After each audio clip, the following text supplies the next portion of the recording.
सर्वप्रथम सर्वांना श्री स्वामी समर्थ. स्वामी महाराजांच्या कृपेने तुमच्या सर्व चांगल्या इच्छा पूर्ण होत ही स्वामींचरणी प्रार्थना करते आणि आजच्या व्हिडिओला सुरुवात करते.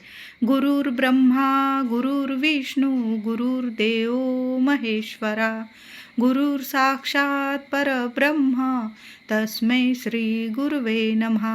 गुरुपौर्णिमा ही गुरु शिष्याच्या नात्याचे, प्रेमाचे आणि आदर्शाचे प्रतीक मानले जाते. गुरुवर प्रेमाचा, आदरांचा, भक्तीचा वर्षाव करून त्यांच्या कृपेस, आशीर्वादास प्राप्त करण्याचा हा दिवस म्हणजे शुभ पुण्यदायी योगच आहे.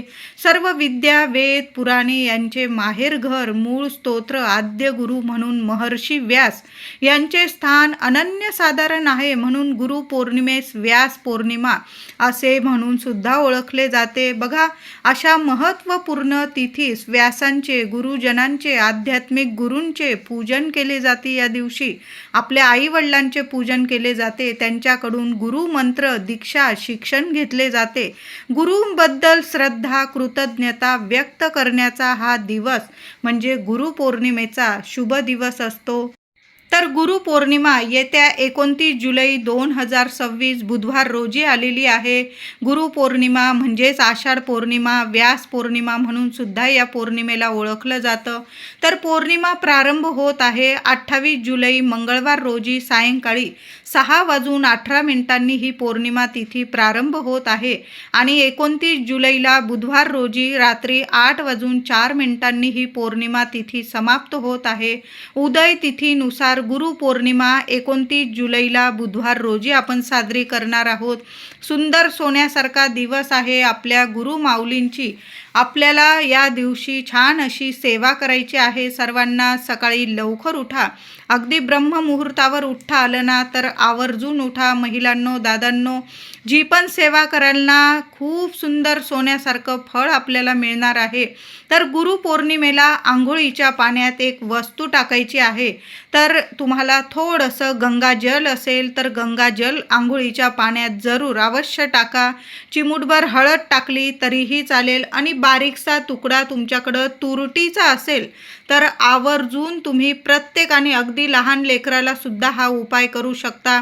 काही मानसिक, शारीरिक त्रास असतील, कुणाची नजरबाधा झालेली असेल, पौर्णिमा तिथी ही मोठी पौर्णिमा आहे, तर या दिवशी आंघोळीचा उपाय सर्वांनी करा. थोडं गंगाजल टाका, चिमूटभर हळद टाका आणि बारीकसा तुकडा, थोडी तुरटी तुम्हाला आंघोळीच्या पाण्यात टाकायची आहे. तुमचा चंद्र, कुंडलीतील चंद्र मजबूत होईल आणि ज्या व्यक्तीचा चंद्र मजबूत असतो त्याचं मन स्थिर राहतं नेहमी आणि त्याला ऐश्वर्य, सुख, समृद्धी प्राप्त होते. म्हणून गुरुपौर्णिमेला आंघोळीचा हा उपाय सर्वांनी करा. महिलांना अवश्य करा. चांगले अनुभव तुम्हाला तुमच्या आयुष्यात येतील.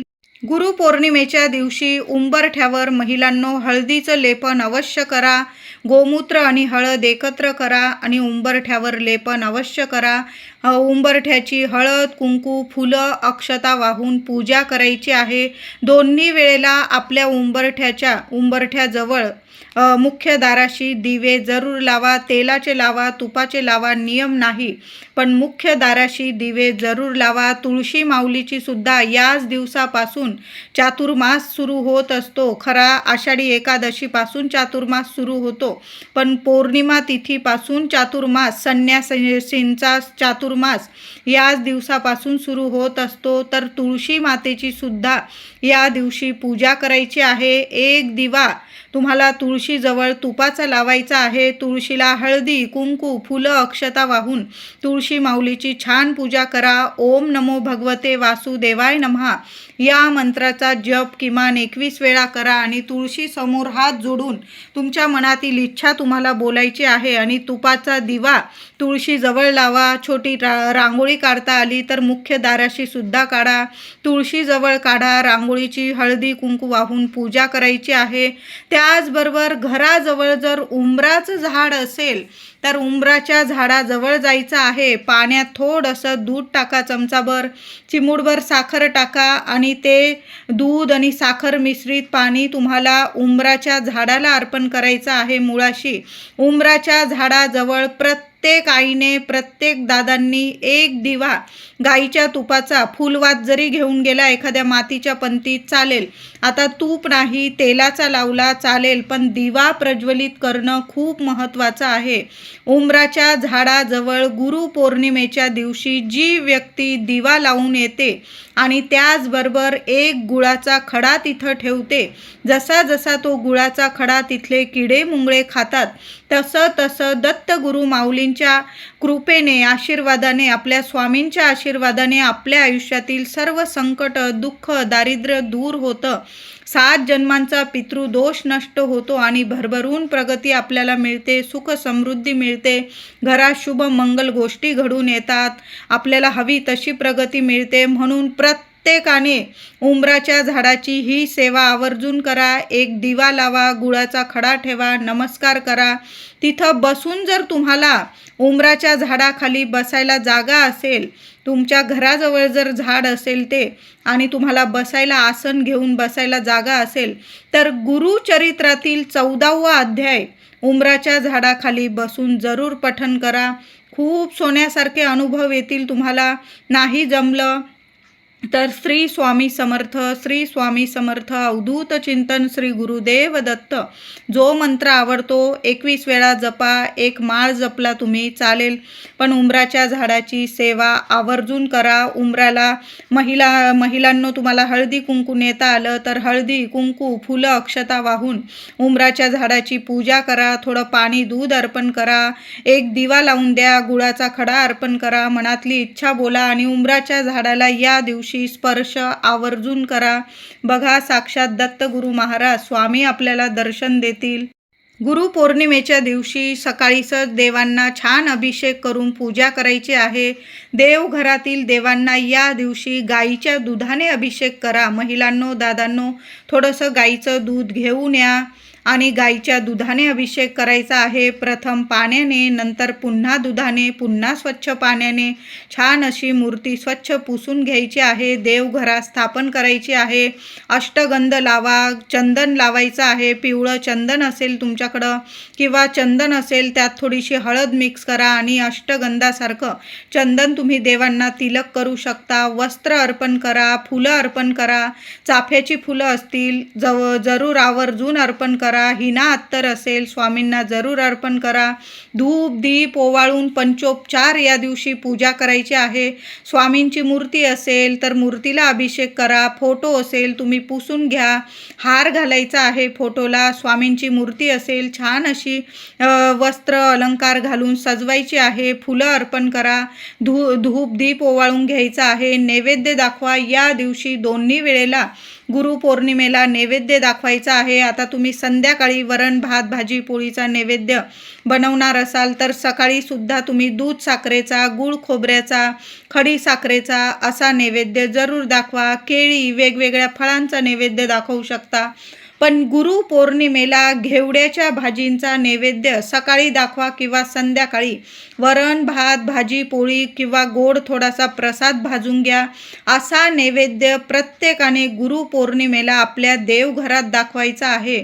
खूप सोन्यासारखे अनुभव येतील. महिलांनो, थोडीशी घेवड्याच्या शेंगांची भाजी घेऊन या. तुम्ही कांदा लसूण विरहित बनवू शकता किंवा तुम्ही कांदा लसूण घालून बनवत असाल तर तशीही बनवा. पण घेवड्याच्या शेंगांच्या भाजीचा नैवेद्य तुम्ही जरूर या दिवशी दाखवायचा आहे. सोन्यासारखे दिवस येतील. मनातल्या सर्व इच्छा गुरु माऊलींच्या कृपेने जरूर पूर्ण होतील तुमच्या. गुरुपौर्णिमेला एक अखंड दिवा आपल्या देवघरात लावून ठेवायचा आहे. दिव्यात एक कापराचा तुकडा टाका, चिमूटभर हळद टाका, 2 लवंग टाकून ठेवा. या वस्तू टाकताना तुमच्या मनातील इच्छा माता लक्ष्मीला सांगायची आहे, आपल्या गुरु माऊलींना सांगायचे आहे आणि असा एक अखंड दिवा जरूर लावून ठेवा. दिव्याची हळदी कुंकू फुलं वाहून पूजा करा आणि मग दिवा लावायचा आहे. तुमच्याकडून जर सेवा राहून गेलेली असेल, बऱ्याच आपल्या सर्वांनीच आपण 21 दिवसांची 11 दिवसांची सेवा केलेली आहे. या दिवशी गुरुपौर्णिमेच्या दिवशी आपण उद्यापन करत असतो, समापन करत असतो या दिवशी सेवेचं. पण आता ज्यांच्याकडून राहून गेलेली असेल, काही सेवा करणंच झालं नाही तुमच्याकडून, तर गुरुपौर्णिमेच्या दिवशी सकाळी लवकर उठून देवांची सेवा करून 1 दिवसाचं स्वामी चरित्र सारामृताचं पारायण सर्वांनी सर्वांनी जरूर करा. सुंदर सोन्यासारखे अनुभव येतील. कितीही तुम्हाला संकट असेल, भयानक संकट असेल, कितीही कठीण त्रास असेल तुम्हाला, एका दिवसात मार्ग स्वतः स्वामी काढून देतील. किंवा तुम्हाला जर गुरुचरित्राचं पारायण तुमच्याकडून झालं नसेल तर मग तुम्ही श्री संक्षिप्त गुरुचरित्र अवतरणिका जरी 7 अध्याय आहे त्यात, ती जरी पठन केली, आसन घेऊन बसा, तुपाचा दिवा लावा, देवघरासमोर 7 अध्याय श्री गुरुचरित्र संक्षिप्त स्वरूपातील गुरुचरित्र अवतरणिका जरी पठन केली तुम्ही तरीही चालेल. संपूर्ण 7 पारायण केल्याचं, गुरुचरित्राचे 7 पारायण केल्याचं तुम्हाला फळ मिळणार आहे. किंवा तुम्ही 1 दिवसाचं स्वामी चरित्राचं सारामृताचं पारायण करू शकता. किंवा तुम्ही तारक मंत्राची 11 वेळा तारक मंत्र पठन करून सेवा करू शकता. 11 माळीची सेवा करू शकता. तारक मंत्राची सेवा करत असाल गुरुपौर्णिमेला तर महिलांनो, दादांनो, आसन घेऊन बसा, तुपाचा दिवा, अगरबत्ती, धूप, दीप लावून घ्या. घर आपलं देवघर इतकं प्रसन्न करा आणि मन प्रसन्न करून सेवा करायची आहे. कुठलाच विचार करू नका, काय त्रास आहे, काय चिंता आहे, माऊलीला सगळं माहीत आहे. तुम्ही फक्त सेवा करा, सेवा कधीच खाली जाणार नाही. तारक मंत्राची सेवा करताना पेलाभर पाणी घ्या, पिण्याचं पाणी घ्या, त्यावर उजवा हात ठेवून तुम्हाला अखंड 11 वेळा किंवा 21 वेळा किंवा जास्तीत जास्त वेळा तारक मंत्र पठन करायचं आहे. नंतर ते पाणी तुम्ही स्वतः प्रसाद स्वरूप प्यायचं आहे, तीर्थ स्वरूप. मुलांना द्या, घरातल्या कुटुंबातील प्रत्येक व्यक्तीला द्यायचं आहे. थोडंसं पाणी तुम्ही तुमच्या घरात जरी शिंपडून दिलं, स्वामींचं नामस्मरण करा आणि पाणी शिंपडून द्यायचं आहे. सुंदर सोन्यासारखे अनुभव येतील. स्वामी साक्षात दर्शन देऊन जातील अशी तारक मंत्राची ही सेवा आहे. जी सेवा जमेल ती जरूर करा. आता ज्यांची 21 दिवसांची 11 दिवसाची सेवेची समाप्ती आहे, उद्यापन आहे, त्यांनी देवांना छान अभिषेक घालून पूजा करा, नैवेद्य दाखवायचा आहे, आरती करायची आहे, दोन्ही वेळेला आरती करायची आहे. पिवळं दान एखाद्या गरीब व्यक्तीला किंवा मंदिरात एखाद्या भज्जी बुवांना तुम्ही पिवळ्या रंगाचं दान देऊ शकता. मग पिवळे कपडे दान करू शकता, पिवळी मिठाई, केळी, असं दानाला सुद्धा खूप महत्त्व आहे. गरीबाला एखाद्या पोटभर जेवण दिलं तुम्ही तरीही चालेल.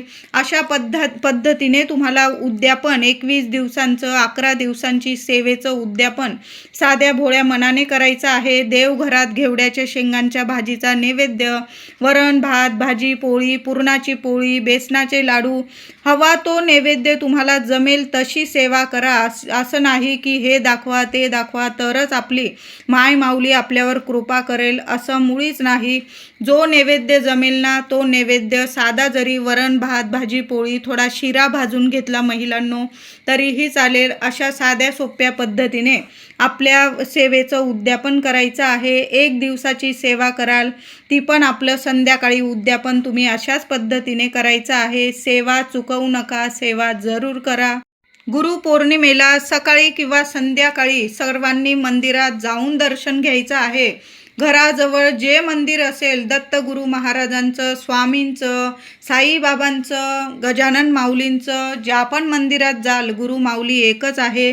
मंदिरात जाऊन एक नारळ बरोबर घेऊन जा. तुम्हाला जो नैवेद्य चढवायचा आहे, अर्पण करायचा, तो बरोबर घेऊन जा. दोन्ही हातात नारळ धरायचा आहे, त्यावर थोडी खडी साखर ठेवा, थोडी फुलं घ्या चाफ्याची आणि तुम्हाला तुमच्या मनातील इच्छा स्वामींना सांगायचं आहे. माऊली, तुम्ही माझे गुरु आहात, जे काही सेवा झालेली आहे माझ्याकडून कबूल करून घ्या आणि आयुष्यभर सेवा करण्याचं मला म्हणजे सेवा करण्याची माझी इच्छा झाली पाहिजे. माझं मन नेहमी सेवेत असलं पाहिजे. कुणाचं पण भलं करण्याची इच्छा माझी असली पाहिजे. कधीच कुणाचं वाईट होणार नाही याची मी पण काळजी घेईल आणि माझी काळजी स्वामी तुम्ही घ्या, असं साध्या भोळ्या मनाने बोलून घ्या. गुरु माऊलींना गुरुपद द्यायचं आहे. म्हणजे आपले तुम्ही जर आजपर्यंत कधीच गुरु बनवलं नसेल कुणाला तर या दिवशी जरी बनवलं तुम्ही, एक नारळ अर्पण करून स्वामी माऊलींना आपण शिष्य आहोत स्वामींचे, माऊली आपली गुरु आहे. एक नारळ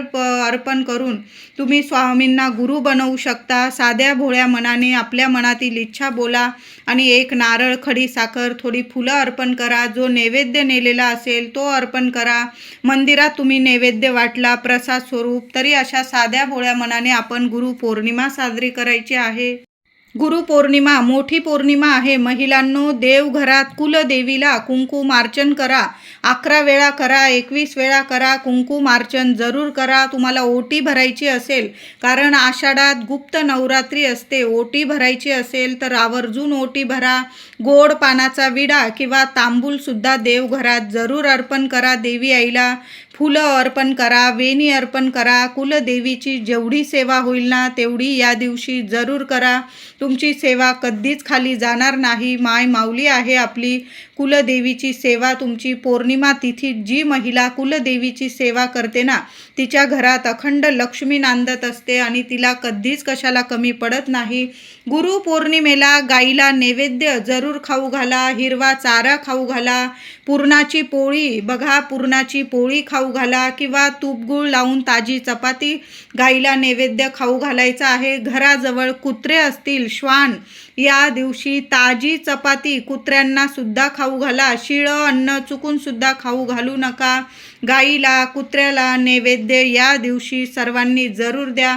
संपूर्ण गुरुपौर्णिमेचं गुरु माऊलीकडून आपल्याला भरभरून फळ मिळणार आहे. म्हणून गुरुपौर्णिमेला जेवढी सेवा होईल ना तेवढी सर्वांनी जरूर करा.